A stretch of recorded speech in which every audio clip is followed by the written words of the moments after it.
تو یہ کہنی ہے، بہنیں بھی ہیں ہمارے یہاں اور ہماری بہنیں، کہ کل جو واقعہ پیش آیا جامع مسجد بنارس میں، جو گیان واپی محلے میں واقع ہے، اس واقعے نے اس ملک کے نہ صرف 20 کروڑ مسلمانوں کو بلکہ ملک کے سنویدھان پر یقین رکھنے والے، بھروسہ رکھنے والے اور ملک کے سیکولرزم کو ماننے والے انصاف پسند تمام شہریوں کو بہت ہی صدمہ پہنچایا ہے، چاہے وہ کسی دھرم سے تعلق رکھنے والے ہوں، کسی علاقے سے تعلق رکھنے والے ہوں۔ جیسے مسلمان اس واقعے سے بہت ہی رنج کی حالت میں ہیں، اسی طرح ہمارے بہت سے ہندو بھائی، سکھ بھائی اور دوسرے ورگوں کے لوگ جو اس بات پر یقین رکھتے ہیں کہ ہمارا دیش مذہب کا گلدستہ ہے اور یہاں مختلف دھرم کے ماننے والے لوگوں کو یکساں طور پر عزت دی جاتی ہے اور ان کی عبادتگاہوں کی حفاظت ہوتی ہے، ان سب کو دھکا لگا ہے۔ ہمیں صرف ایک مسلمان کی حیثیت سے نہیں بلکہ اس ملک سے محبت کرنے والے ایک شہری کی حیثیت سے بھی ہمیں اس واقعے سے بہت رنج پہنچا ہے۔ دوسری بات یہ ہے کہ یہ جو بات کہی جاتی ہے گیان واپی مسجد یا بعض اور مسجدوں کے سلسلے میں کہ مسلمانوں نے کسی دور میں مسجد کو گرا کر مندر بنایا، مندر گرا کر مسجد بنائی، یہ بالکل غلط ہے۔ سب سے پہلے تو آپ کو اسلامی تصور کو سمجھنا چاہیے، اسلام کی سوچ کو سمجھنا چاہیے، کیونکہ اسلام میں غصب کی ہوئی زمین، دوسروں کی چھینی ہوئی زمین پر مسجد بنانے کی اجازت نہیں ہے۔ پہلی مسجد جو مدینہ منورہ میں بنی پیغمبر صاحب کی زندگی میں، مدینہ آنے کے بعد مسجد نبوی، جن لوگوں کی زمین تھی آپ نے ان کو پیسے دے کر وہ زمین خریدی۔ یہ کہا بھی گیا کہ آپ یوں ہی زمین کو قبول کر لیجئے، لیکن آپ صلی اللہ علیہ وسلم کا یہ احساس تھا کہ کہیں وہ اخلاقی دباؤ اور سماجی دباؤ کے تحت نہ یہ زمین دے رہے ہوں، اس لیے انہوں نے کہا کہ نہیں، میں ایسے اس زمین پر مسجد نہیں بنا سکتا، آپ کو اس کی قیمت لینی ہی ہوگی۔ تو ظاہر ہے کہ مسجد لوگ بناتے ہیں ثواب کے لیے، جو کام اسلام میں ثواب کا ہو ہی نہیں، کہ زبردستی کسی کے گھر پر ہم قبضہ کر لیں، کسی کی عبادت گاہ پر قبضہ کر لیں، کسی کی زمین پر قبضہ کر کے اس کو مسجد ڈکلیئر کر دیں،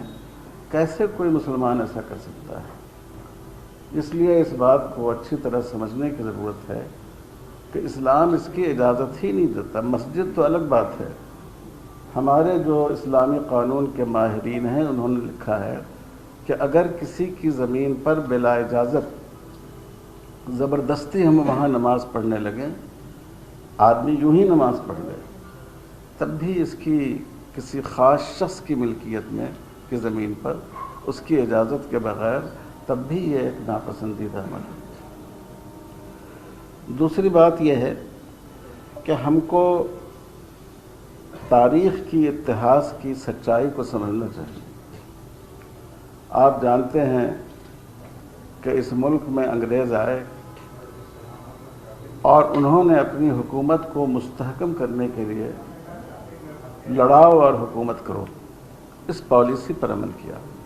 جب 1857 میں انہوں نے دیکھا کہ ایک خدا کی عبادت کرنے والے اور بہت سے دیویوں اور دیوتاؤں کی پوجا کرنے والے دونوں ایک صف میں کھڑے ہوئے ہیں انگریزوں کے خلاف، تو انہوں نے باضابطہ یہ پالیسی بنائی کہ ہندوستان کی تاریخ کو، یہاں کے اتہاس کو ایسا رنگ دیا جائے جس سے جو دو بڑی قومیں ہیں یہاں کی، ہندو اور مسلمان، ان کے درمیان آپس میں دوریاں پیدا ہو جائیں۔ یہ میں کوئی اندازے کی بات نہیں کہہ رہا ہوں، اس زمانے کا ریکارڈ موجود ہے، اس زمانے کی گورنمنٹ کے جو نمائندے تھے ان کی تحریریں موجود ہیں، اور جو انگریز اتہاس لکھنے والے لوگ ہیں ان کی تحریریں موجود ہیں۔ تو ہمیں یہ بات سمجھنی چاہیے کہ یہ ہندوؤں اور مسلمانوں کے درمیان نفرت پیدا کرنے کے لیے ایک افسانہ گھڑا گیا ہے، ایک تاریخ ایسی لکھی گئی کہ جس سے آپس میں دوریاں پیدا ہو جائیں۔ ورنہ آپ دیکھیے ہندوستان میں جتنے پرانے مندر ہیں، ہزاروں سال سے ہیں ہمارے ہندو بھائیوں کے مقدس مقامات، کئی مسلمان خاندانوں کی حکومتیں آئیں اور گئیں، کبھی کسی نے اس کی ایک اینٹ کھڑچنے کی کوشش نہیں کی۔ تو اگر مسلمانوں کی یہ سوچ ہوتی کہ ہم دوسروں کی عبادت گاہ پر زبردستی قبضہ کر کے اس کو مسجد بنا لیں، تو کیا یہ مندر موجود ہوتے یا دوسری عبادت گاہیں موجود ہوتی؟ تو اس لیے ہمیں یہ بات سمجھنی چاہیے کہ نہ اسلامی سوچ کے لحاظ سے یہ بات درست ہے اور نہ تاریخ کے اعتبار سے یہ بات درست ہے۔ یہ ایک ایسا اتحاد ہے جس کو لوگوں نے گھڑا ہے۔ تیسری بات ہم یہ کہنا چاہتے ہیں کہ کورٹ نے اس وقت جس جلد بازی میں فیصلہ کیا اور اس میں پوجا کی اجازت دی، دوسرے فریق کو بحث کا موقع بھی نہیں دیا گیا۔ یہ بات بہت ہی اس کی وجہ سے عدالتوں اور جو انصاف دینے والے ادارے ہیں ان کے بھروسے کو چوٹ پہنچی۔ جو اقلیتیں ہیں، مائنارٹیز ہیں، وہ محسوس کر رہی ہیں کہ کہیں ایسا تو نہیں ہے کہ عدالتوں نے اکثریت کے لیے اور اقلیت کے لیے الگ الگ پیمانے مقرر کر دیے ہیں۔ اس کی مثال بابری مسجد کا فیصلہ ہے۔ بابری مسجد کے فیصلے میں کورٹ نے اس بات کو مانا ہے کہ اس مسجد کے نیچے کوئی مندر نہیں تھا، مندر توڑ کر مسجد نہیں بنائی گئی۔ یہ دونوں باتیں فیصلے میں مانی گئی، لیکن ایک طبقے کی آستھا کی بنیاد پر اس کو ایک فرقے کے حوالے کر دیا گیا۔ تو ظاہر ہے کہ کورٹ کا کام آستھا پر فیصلہ کرنا نہیں ہے، دلیل کی بنیاد پر انصاف کرنا ہے۔ تو ہمیں بہت اس بات کا احساس ہے ہم سب لوگوں کو کہ آخری جگہ جہاں انسان انصاف کی امید رکھتا ہے وہ ہماری عدالتیں ہیں، لیکن ہماری عدالتیں بھی ایسے راستے پر چل رہی ہیں جس سے لوگوں کو اعتماد کو ٹھیس لگ رہی ہے، لوگوں کا بھروسہ اس کی وجہ سے ٹوٹ رہا ہے۔ یہ بات صرف ہم نہیں کہہ رہے ہیں، یہ بات ملک کے بڑے بڑے قانون داں اور جو قانون کے ماہرین ہیں وہ بھی یہ بات کہہ رہے ہیں۔ تو یہ اس پر ہمیں صرف ایک مسلمان ہونے کے حیثیت سے نہیں، اس ملک کے ایک شہری ہونے کے حیثیت سے افسوس ہے کہ ہم سب کے بزرگوں نے، پرکھوں نے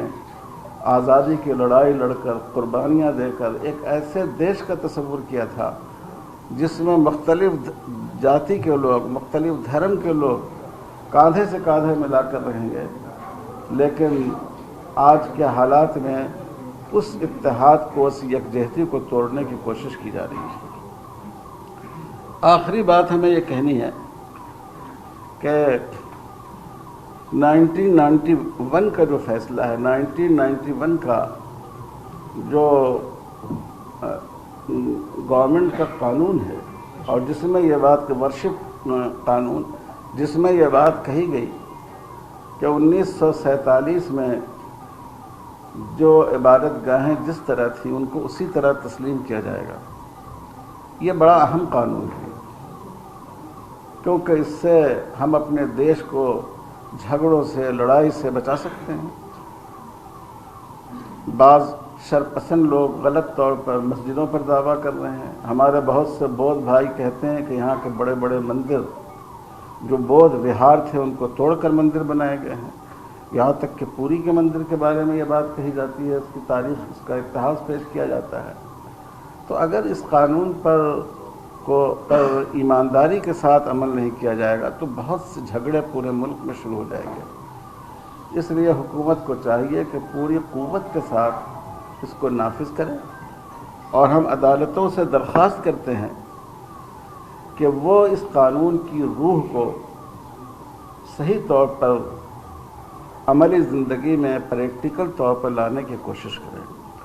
آپ کو معلوم ہوگا کہ سپریم کورٹ نے اپنے فیصلے میں بھی یہ 1991 کے قانون کی اہمیت کو تسلیم کیا اور اس نے اس کو اور تقویت پہنچائی۔ تو اس لیے ہمارا حکومت سے مطالبہ ہے کہ وہ ملک میں تمام عبادت گاہوں کا تحفظ کرے۔ ہم عدلیہ سے بھی ہماری گزارش ہے کہ انصاف کا ایک ہی پیمانہ ہونا چاہیے، اور یہ سب سے بڑا انصاف کا مندر ہے۔ اگر لوگوں کا بھروسہ اس سے اٹھ جائے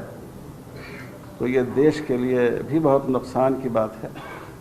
اور یہ اس دیش میں جو اتحاد ہے، بھائی چارہ ہے، اس کو متاثر کر دے گا یہ۔ اور ہم لوگ گئے تھے عدالت میں، اور بدقسمتی سے وہاں بھی وہ درخواست رد ہو گئی ہے، ہائی کورٹ میں بھی، لیکن انشاءاللہ ہم اس کے لیے سپریم کورٹ بھی جائیں گے، اور ہم نے طے کیا ہے کہ ہم جو صدر جمہوریہ جو ملک کی آئینی سربراہ ہیں، ہم ان سے بھی ہمارا وقت ملاقات کرے گا۔ میں امید کرتا ہوں کہ آپ حضرات صحیح طور پر اس معاملے کو پیش کریں گے اور جو سچائی ہے اس کو لوگوں کے سامنے لائیں گے۔ G S herbal wholesale Ayurvedic ادویات کا قابل اعتماد مرکز۔ تجارت کے خواہش مند حضرات کو ہم مکمل ٹریننگ دیتے ہیں۔ ہمارے ساتھ تجارت کر کے بھرپور پیسہ کمائیں۔ علماء کرام، حفاظ، ڈاکٹرز اور میڈیکل والوں کے لیے خصوصی رعایت۔ تفصیلات کے لیے ابھی رابطہ کریں۔ قاسمی حج عمرہ ٹورز اینڈ ٹریولز، حج عمرہ اور دیگر مقدس مقامات کی زیارت کا بھروسے مند مرکز۔ حج عمرہ جانے کے خواہش مند حضرات اسکرین پر دیے گئے نمبرات پر کال کریں۔